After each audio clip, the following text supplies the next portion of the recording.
My grandfather came from USSR in 1908. They went by a skin boat. They used the walrus hide, split it in half and make a boat out of it.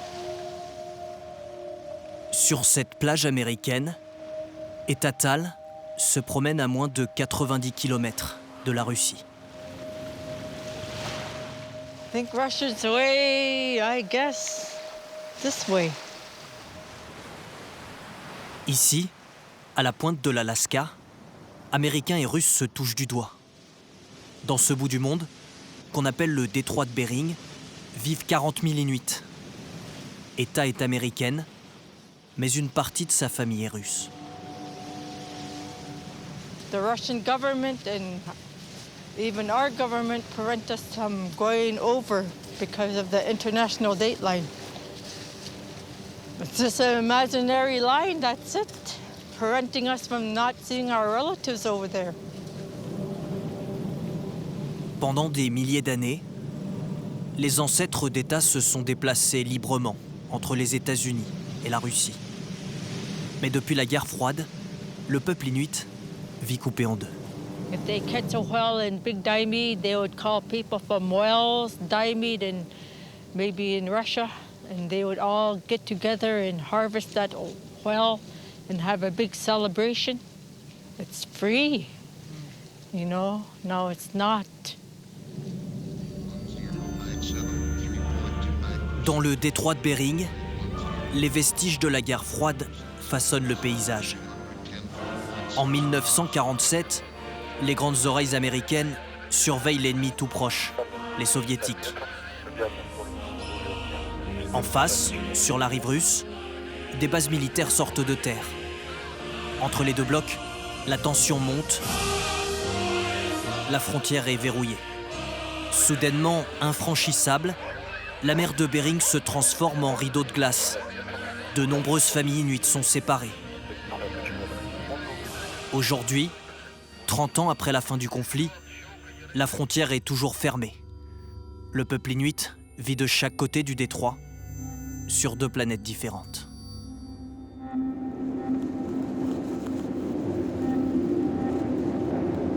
En Russie, le vent menace l'aéroport d'Anadyr. La capitale du district autonome de Tchoukotka est le passage obligé pour rejoindre les villages inuits de la région.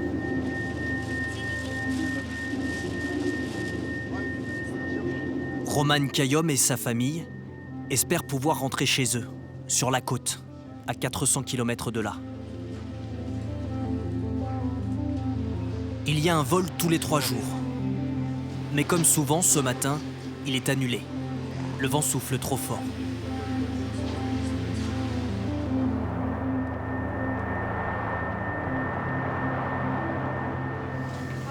Les voyageurs vont dormir dans cet hôtel. Le confort est rudimentaire, mais tout est gratuit.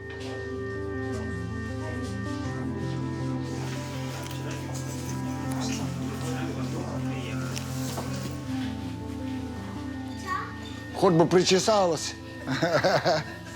Ой, устала.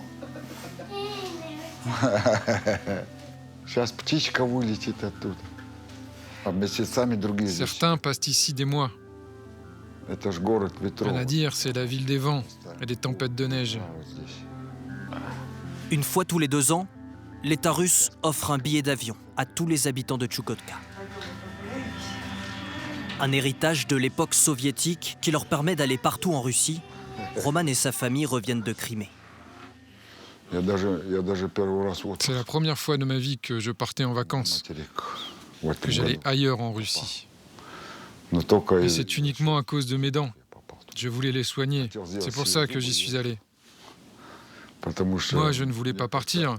не À хотел. quoi ça sert les vacances? Думал, а что там вот? C'est mieux de travailler. Le travail, la chasse, c'est ma vie. Всю жизнь. Après 3 jours d'attente, la météo est moins folle. Roman et sa famille s'envolent dans un vieux Tupolev. 2 heures de vol pour atteindre le village de Lavrentia. Sur place, notre équipe est immédiatement repérée. Un garde-frontière nous escorte. Nous devons expliquer notre présence à un agent du FSB, les services de renseignement russes. А в Лорино, получается, вы одним днем и тут же обратно поедете? Ну, наверное, там нет, наверное, с ночевкой, я не знаю, как получится. Получается, в Лорино есть там где остановиться? Просто мало ли какие ситуации, чтобы, знаете, было, может, Ну, где-то в общем, найти. это хотя вот бы, мой да. контакт в Лорино, и через него мы будем там где-нибудь остановиться. Вот, а здесь, ну, гостиница, и если нет, то вот Понятно, Елена. то Елена, да-да-да. Ambiance guerre froide.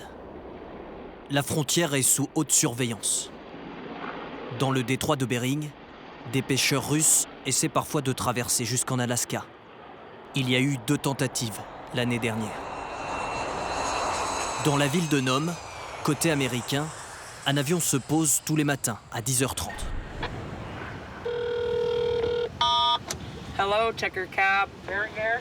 I'm at Alaska Airlines. Une ligne régulière qui arrive d'Anchorage, la plus grande ville d'Alaska.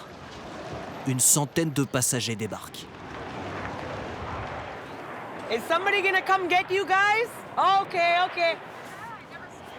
Pour Ayuka Chetag et sa compagnie de taxi, c'est l'heure de pointe, même si la plupart des clients sont des amis. Hi. Welcome home. Thank you. You look so tan and refreshed. I are. I gotta go visit you. Okay. Oh, Your dog is fed and watered. yeah, I know. Thank you. We're going to camp. Oh my God. Long ways. I think everybody's in there. We can go now. Comme elle le ferait dans n'importe quelle ville américaine, And 10:04. Ayu sillonne les rues 5 jours par semaine. Sauf qu'ici, chauffeur de taxi est un métier très confortable. En moyenne, elle gagne 4 000 € par mois. You can't make a decent living cab Il n'y a pas driving vraiment anywhere d'autre else. endroit où vous pouvez très bien gagner votre vie en conduisant un taxi. Il n'y a qu'à Nome que c'est possible. Parce qu'ici, on fait en sorte que chacun puisse gagner suffisamment. On ne fait pas circuler trop de taxis pour que tous les chauffeurs rapportent assez d'argent à la maison. Sur les 4 000 habitants de Nome, environ la moitié est inuite. Et tous savent qu'ils auraient pu naître de l'autre côté de la mer de Bering, en Russie. My grandma's from. Ma grand-mère vient du côté russe. Je ne sais pas exactement d'où. Dans le temps, on les invitait et ils venaient tout simplement. Write up an invitation, they'd come out. Do you remember Volka? Tu te souviens de Volka? We were On était meilleurs amis. Je ne parlais pas un mot de russe et il ne parlait pas anglais. Mais on arrivait quand même à se comprendre. Je me souviens que ma mère parlait avec les Russes dans notre langue. Parce que dans cette partie de Sibérie, ils parlent le Yupik. Mais maintenant, le lien a quasiment disparu. Hello, Checker Cab. Patient hostel. À Nome, les Inuits sont essentiels à l'activité économique. Ils travaillent dans la dizaine de restaurants de la ville, dans les hôtels ou comme manutentionnaires au port, le plus important du détroit.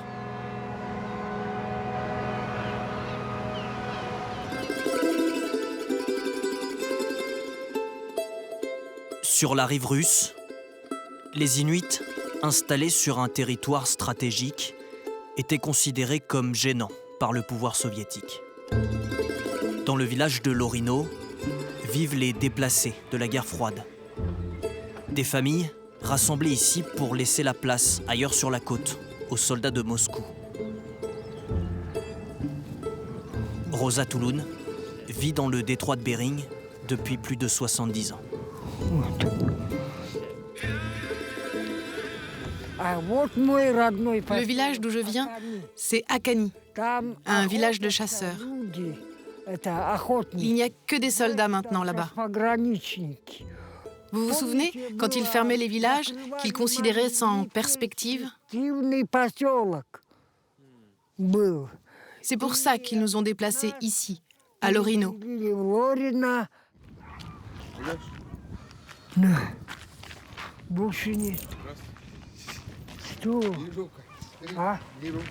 Не, я не буду.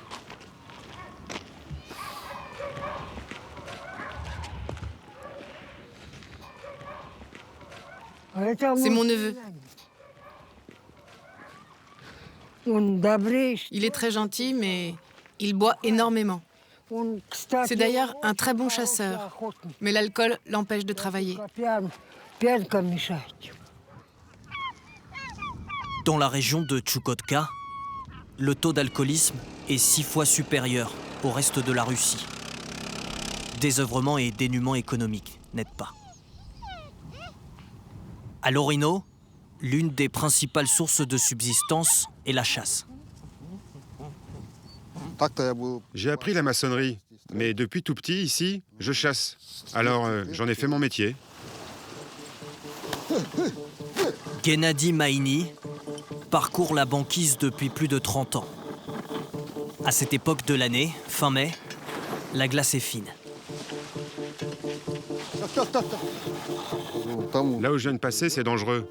Il faut vraiment être très prudent. Les motoneiges ne passent plus. La banquise ne supporte que les chiens et le traîneau.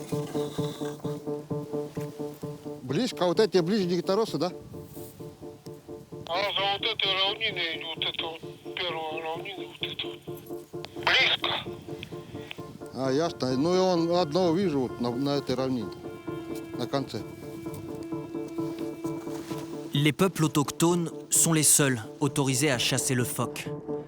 Le commerce de l'animal est interdit, il ne doit servir qu'à se nourrir.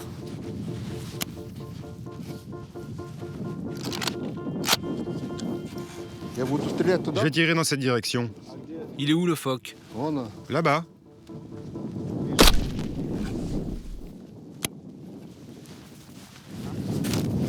Ça y est.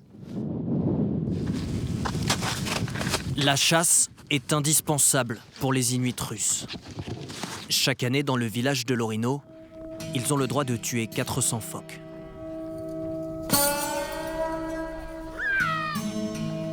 En Alaska, même si ce n'est plus une nécessité, les Inuits continuent de chasser.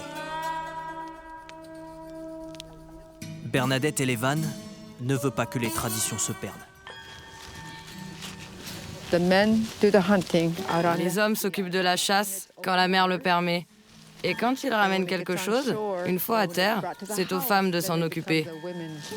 C'est pour ça que ces jeunes femmes apprennent à le faire. Les gestes sont les mêmes depuis des millénaires. Presque toutes les parties du phoque sont consommées. Les intestins ont été retournés, et là, elles les remettent à l'endroit. Ou alors à l'envers? C'est dans quel sens déjà? À l'endroit, oui. Les Inuits américains vivent à quelques kilomètres de leurs cousins russes.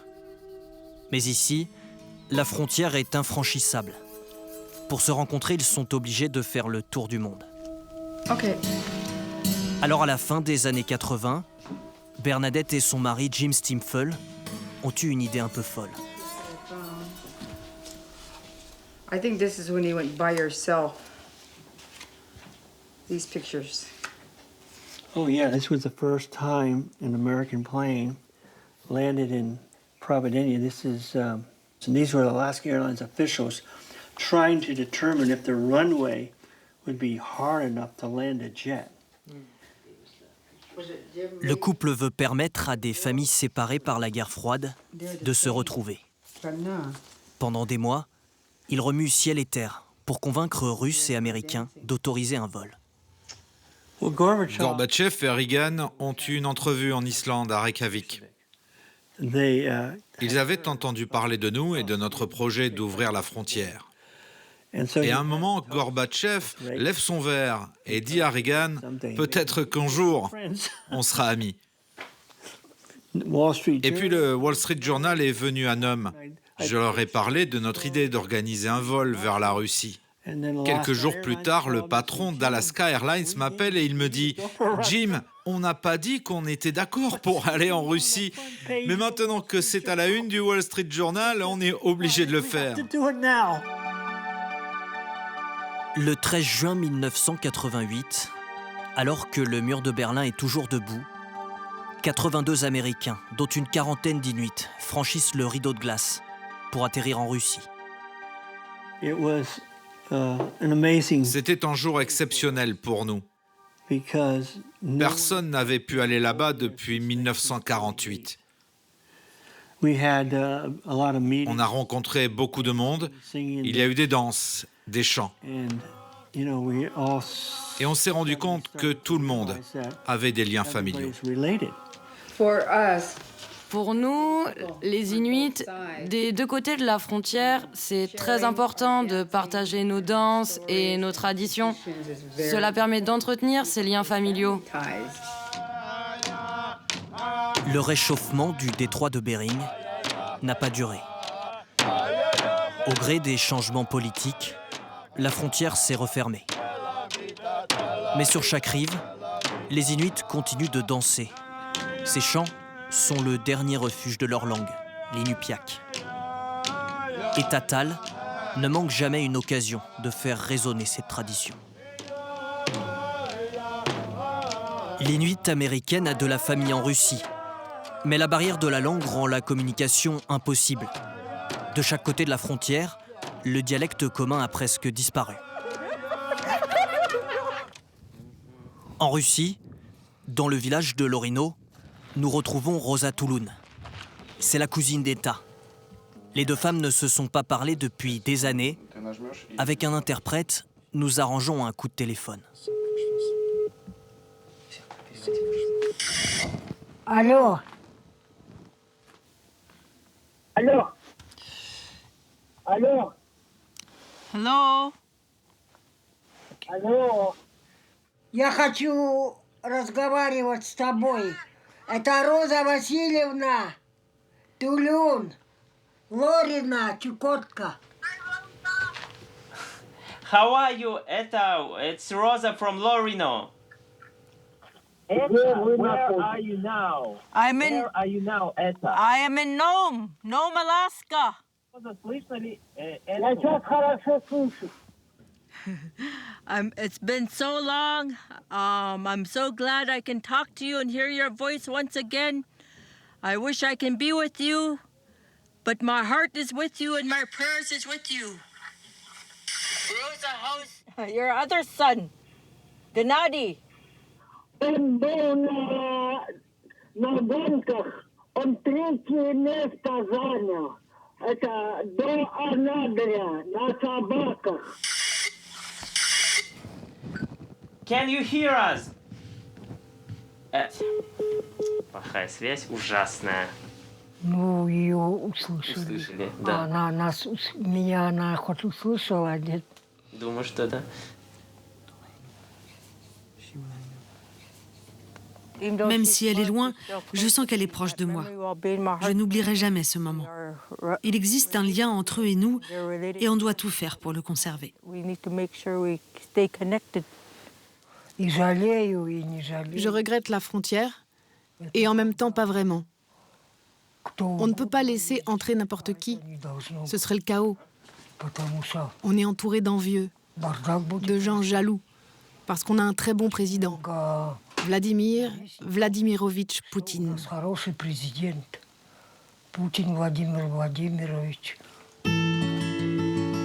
Beaucoup d'Inuits russes, les plus âgés, gardent une fierté très soviétique, alors même qu'ils sont peu considérés par Moscou.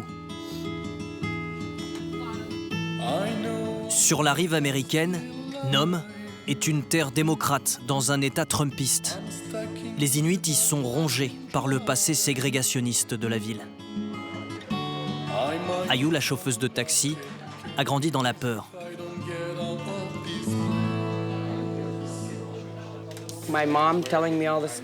Ma mère m'a raconté toutes ces histoires de gens qui se faisaient attaquer. Des hommes et des femmes agressés par des blancs. Ils les frappaient, ils les violaient. Ils violaient aussi les hommes, c'était l'horreur. Le racisme était partout. Même sur les terrains de basket. Il y en avait un qui s'appelait le King Island. C'était le terrain pour les Inuits. Et l'autre s'appelait le terrain des Blancs. C'était une vraie ségrégation. Et aujourd'hui, on peut voir de quel côté de la ville vivent les Blancs. C'est là où sont les grandes maisons avec du terrain. Alors que de ce côté, il n'y a que des petites maisons. C'est là qu'habitent les Inuits. On n'a pas de terre.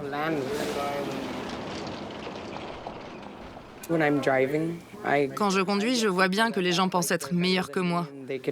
Ils me doublent, ils me klaxonnent, et ils me regardent de travers.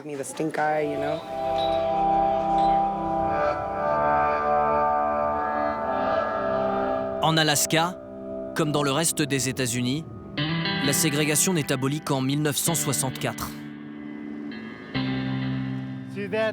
Vous voyez là-bas?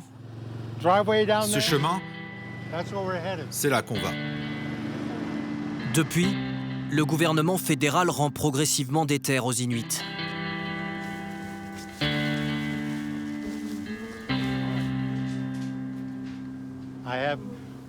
J'ai 16 hectares qui appartenaient à mon père, maintenant, c'est à moi. Et puis j'exploite des terres qui appartiennent à la Corporation des citoyens inuits. Ce sont des terres que le gouvernement a rétrocédées aux Inuits après la loi fédérale de 1971. Aujourd'hui, les corporations inuites ont récupéré seulement 1/10 du territoire. Quand j'étais plus jeune, mon père m'a dit « Les Inuits ne contrôleront jamais le monde qui les entoure. C'est une question de chiffres. » Alors je lui ai demandé « Qu'est-ce que tu veux dire ?» Il m'a répondu « Mettons que nous sommes par exemple 60 000 en Alaska. Le problème, c'est que la population totale de l'État est de 300 000 personnes. Donc Bruce, c'est juste une question de chiffres. Mais tu dois vivre avec ça. »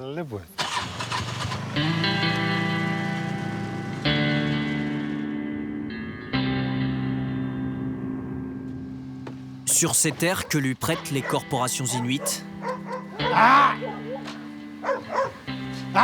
Bruce Davis élève une centaine de rennes.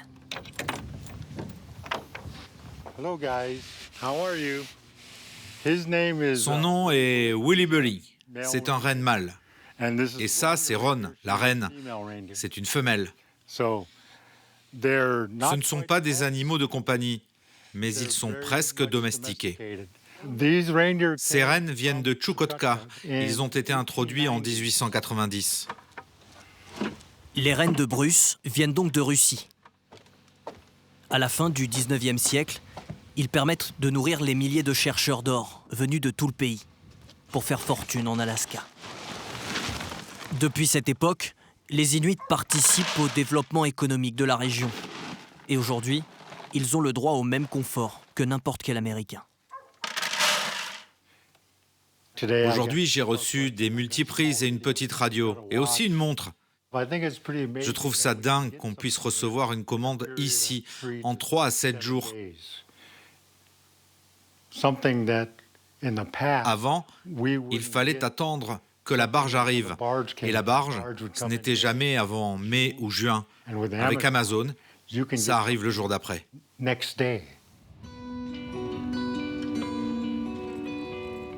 De bout du monde, l'Alaska n'a donc plus que l'allure.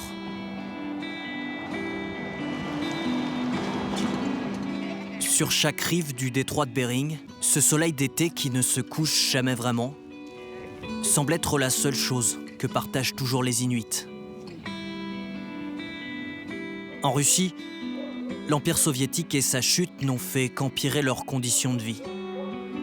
Depuis 75 ans, ils vivent derrière un mur de glace qui n'est jamais tombé. Si proche des Inuits d'Amérique, et pourtant si loin.